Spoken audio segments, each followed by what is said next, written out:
Hello. आज हम पढ़ेंगे शारीरिक क्रिया। शारीरिक क्रिया पढ़ने से पहले हमें कुछ बेसिक पढ़ना पड़ता है, जो कि उसको बेसिक पढ़ने के बाद हमें शारीरिक क्रिया और अच्छे से समझ आती है। तो इसमें सबसे पहले हम पढ़ते हैं सर्वद्रव्यम पंच भौतिकम।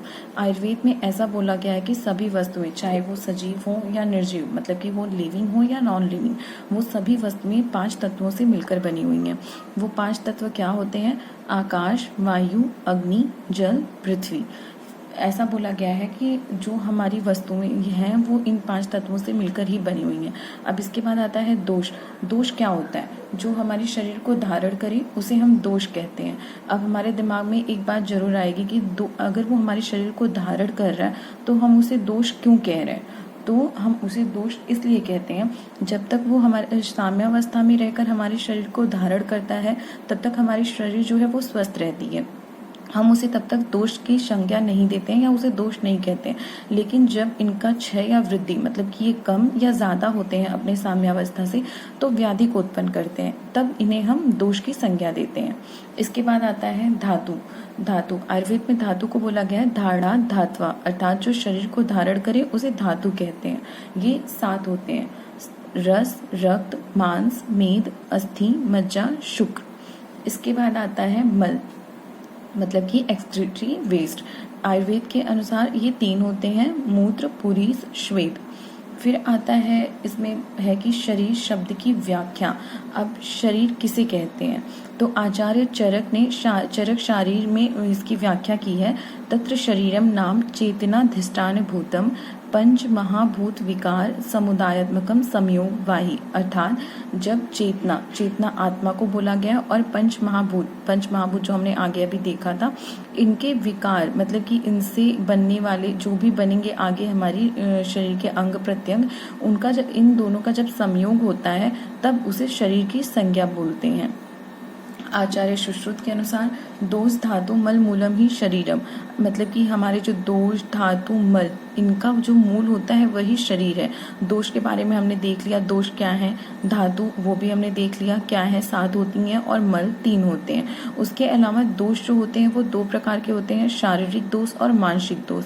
शारीरिक दोष संख्या में 3 होते हैं: वात, पित्त, कफ। और मानसिक दोष संख्या में 2 होते हैं: रज और तम। यहाँ पे आचार्य सुश्रुत ने शरीर की एक और परिभाषा दी है: शुक्र शोणित गर्भाशयस्थम आत्म प्रकृति विकार समूर्छितम गर्भ इति उच्यते। मतलब कि शुक्र, स्पर्म, शोणित, ओवम, ये जब गर्भाशय में मतलब मिलते हैं तो इससे जो प्रकृति उत्पन्न हुई है उसे ही हम गर्भ की संज्ञा देते हैं, अर्थात उसे हम गर्भ कहते हैं। फिर यहाँ पे हम देखते हैं कि पंच महाभूत जो हैं हमारे, अभी जो हमने आगे पढ़ा, तो उनका एक जनरली पहले देख लेते हैं कि क्या काम होता है, क्या फंक्शन है उनका। उसके बाद हम आगे की इसको कंटिन्यू करते हैं। आकाश, मतलब कि आकाश महाभूत जो है वो रिक्त स्थान को बनाता है, कि कैविटी फॉर्मेशन करता है। वायु जो है वो विभाजन का काम करती है। अग्नि जो है वो पाचन का काम करता है। जल जो है वो क्लेदन का काम करता है। और पृथ्वी जो है सन्नति, मतलब कि सॉलिडनेस प्रोवाइड करती है। अब देखते हैं त चेतना वस्तुतम, मतलब कि जिसमें चेतना का वास हो। वायु विवर्जिती, वायु विभाजन का काम कर रही है। तेज एव पचती, तेज यहाँ पे अग्नि महाभूत को बोला गया है, तेज पर्याय है अग्नि का, तो वो पाचन का काम कर रहा है। आपह क्लेदयंती, आप यहाँ पे जल का पर्याय है और ये क्लेदन का काम कर रहा है। पृथ्वी सन्नति, मतलब कि ये सॉलिडनेस प्रोवाइड कर रहा है।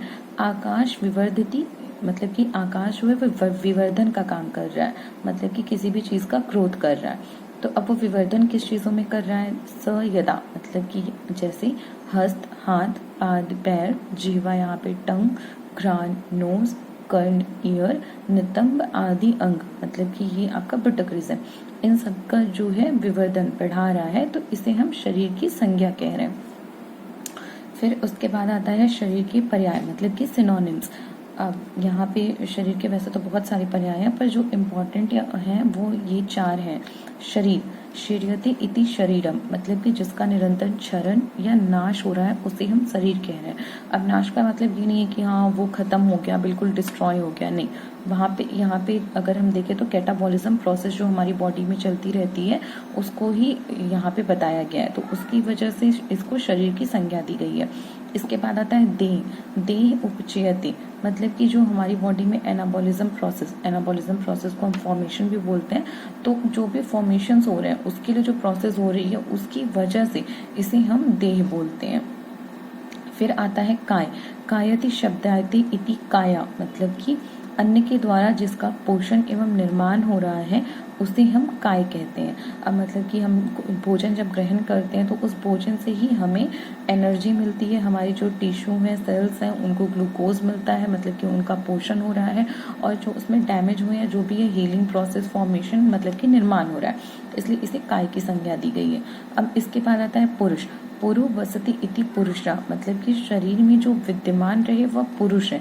विद्यमान मतलब कि डोमिनेंट, जो शरीर में डोमिनेंट है उसे हम पुरुष कहते हैं। पुरुष को आत्मा की संज्ञा भी दी गई है।